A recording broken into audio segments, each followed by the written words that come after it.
Carlos had just finished writing his log. The night shift at the fire station had been unusually quiet.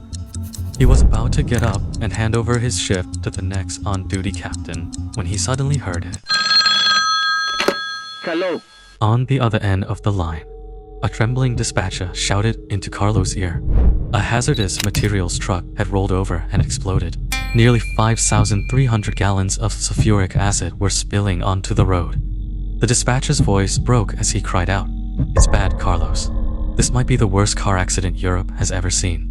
10 minutes later, Carlos and his team arrived at the scene. The truck had rolled down the hillside.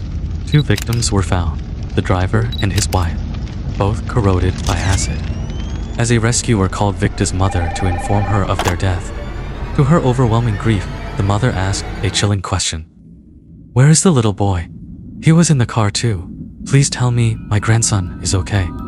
"What grandson? What little boy?" There were only 2 victims at the scene. A grandson. Could there have been a survivor no one knew about? No one could have guessed that behind this fire accident lay the mystery of a missing boy. This is what Interpol described as one of Europe's strangest missing person cases, and it had only just begun.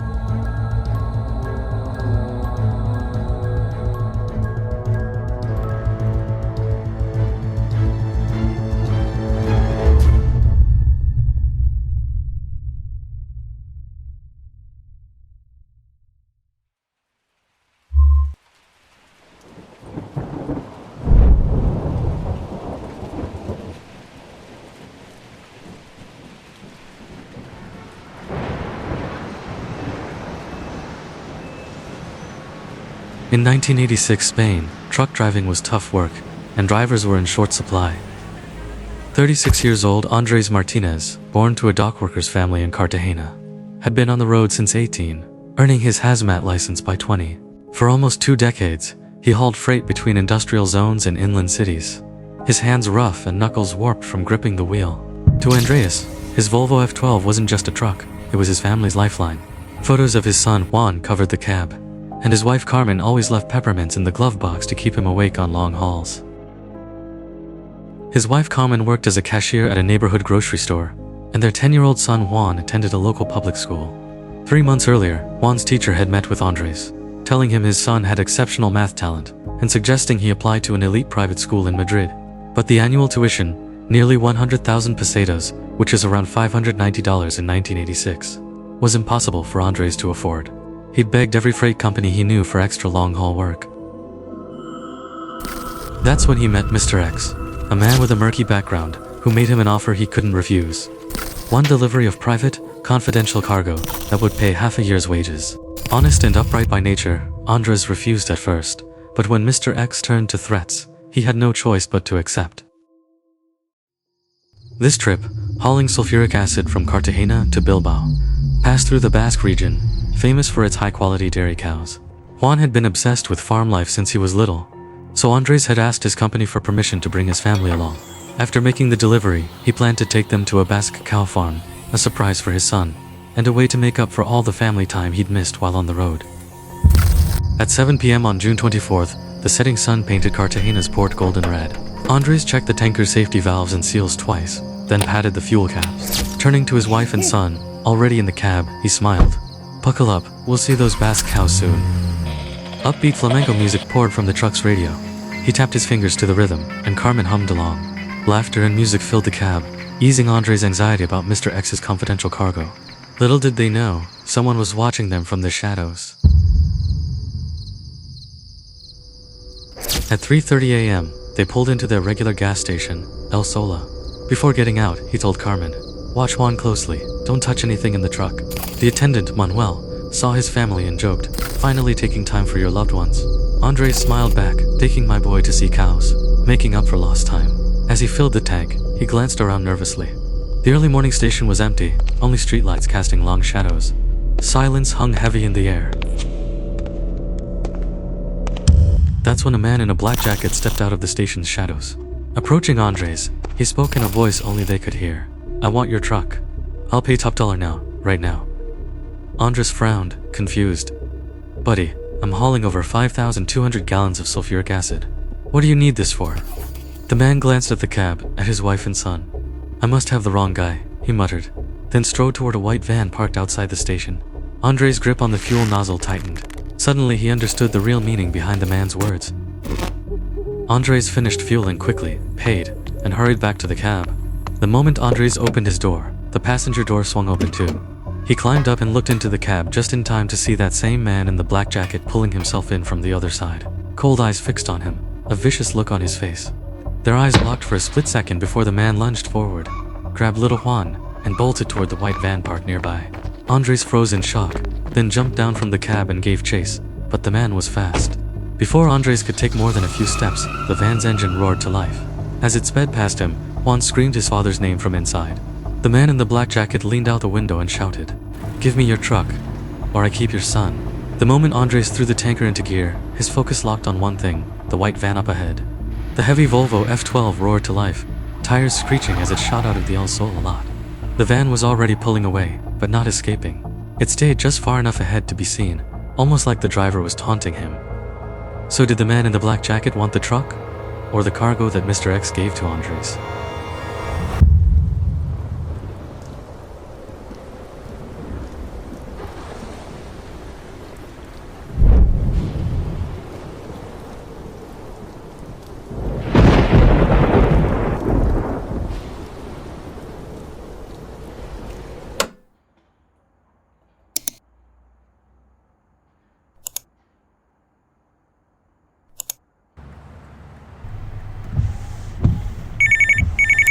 Stop ringing, stupid phone.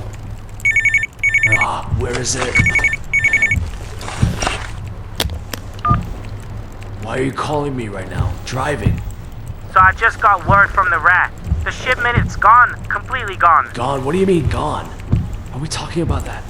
Are you losing your mind now? It's not at the site. It's not in the truck. It's not anywhere. I think someone... Don't think. Find it. That's your damn job. We're trying, but if it's what I think it is, it could already be with them. Don't say it. Not over the phone. But sir, if they have it, that means... Shut up. Just shut up right now. He's coming. That French bastard's gonna ask. He's gonna start asking questions, you hear me? Not a word until I call you again, okay? Let me think about it. Sir, what do you want us to do? I said shut your mouth. I'll call you when I get home.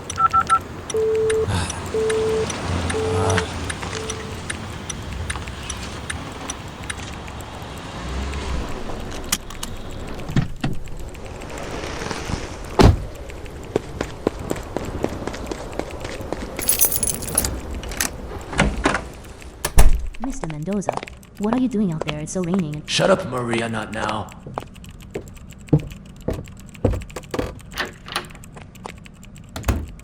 Finally it's quiet. Call that French bastard right now.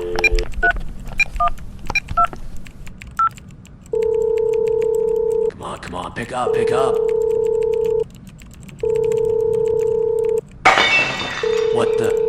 What was that? Maria? Are you alright? No, I'm sorry. I didn't take the cargoes. It was not me. You gotta listen to me. I'm calling him right now to explain it. It's just a mix.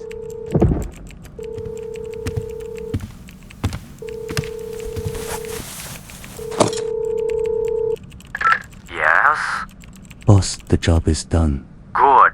Now get rid of that phone. It's bugged.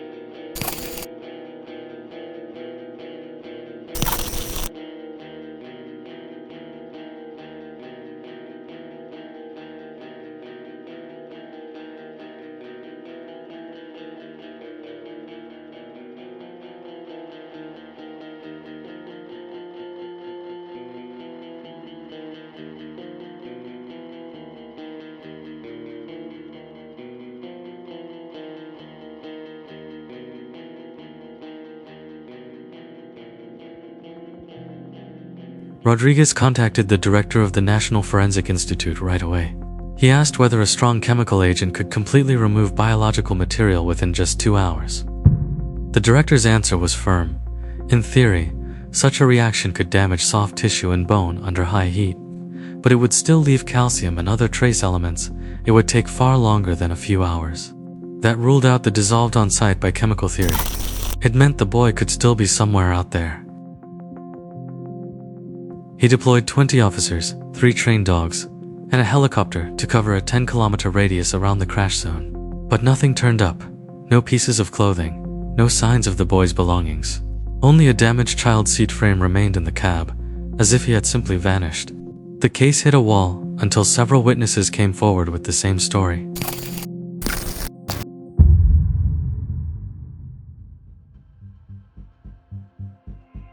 Multiple truck drivers, shepherds, and passing motorists all reported seeing a white Nissan Vanette stop near the wreckage. A man and a woman, both wearing white coats, stepped out claiming to be medical personnel. They quickly approached the truck, inspected the area, and took away what one witness described as a small package before driving off at high speed. Rodriguez's team tracked nearly 3,000 similar white Nissan Vanettes, still a fairly new model in Spain at the time, but none matched the description. He later ordered the entire vehicle moved to a secure facility for a full forensic review.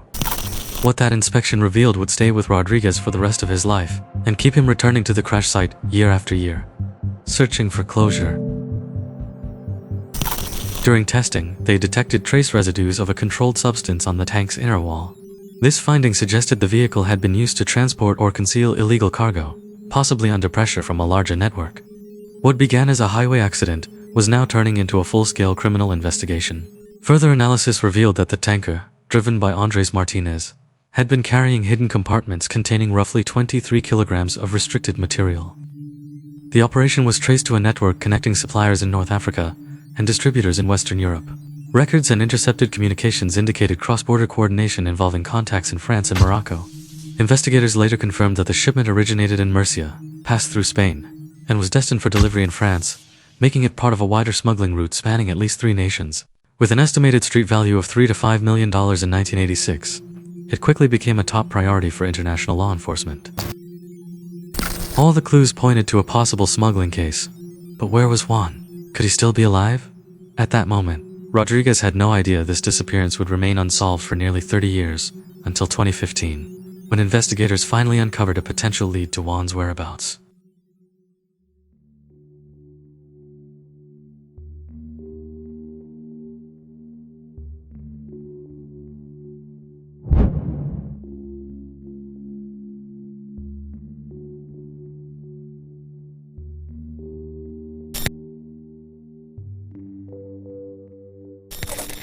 Maria first learned about the discovery of the hidden cargo from a local newspaper while working on an olive farm in Portugal.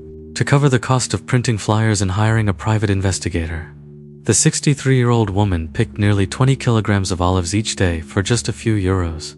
When she realized the crash might not have been an accident, she took the first overnight bus across the border back to Madrid.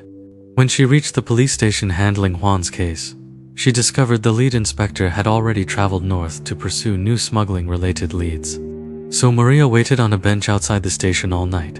At dawn, when the inspector finally returned, she gripped his sleeve with her cracked hands and asked, "It was the smugglers, wasn't it? They forced Andres to drive for them, and now that shipment's gone. Please tell me, is my grandson still out there?"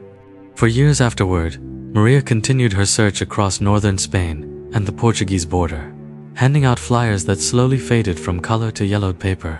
Still, there was no trace of Juan.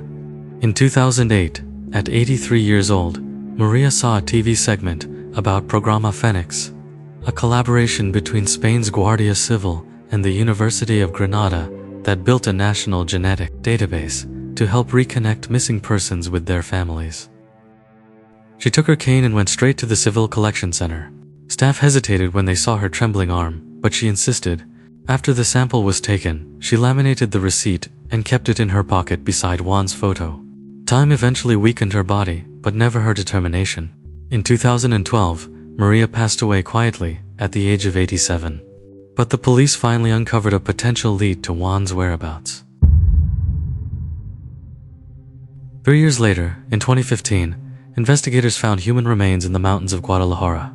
Preliminary analysis showed the timeline aligned with Juan's disappearance. They immediately retrieved Maria's DNA sample from the Programa Phoenix archive for comparison. Early tests showed multiple matching markers, but later analysis revealed that years of environmental exposure had degraded the sample. The match was ultimately ruled out, but questions still lingers. According to truck's tachograph, Andres Martinez stopped the truck 12 times within the last 80 minutes, with the shortest stop being 0 second. Could the frequent stops indicate that Andres was involved in a dispute or altercation with another vehicle, as speculated in some investigations? Could Juan Pedro have survived the crash, sought relief from acid burns in a nearby river, and been swept away, explaining the lack of remains? Even so, Maria's dedication ensured that Juan's name and story were never forgotten.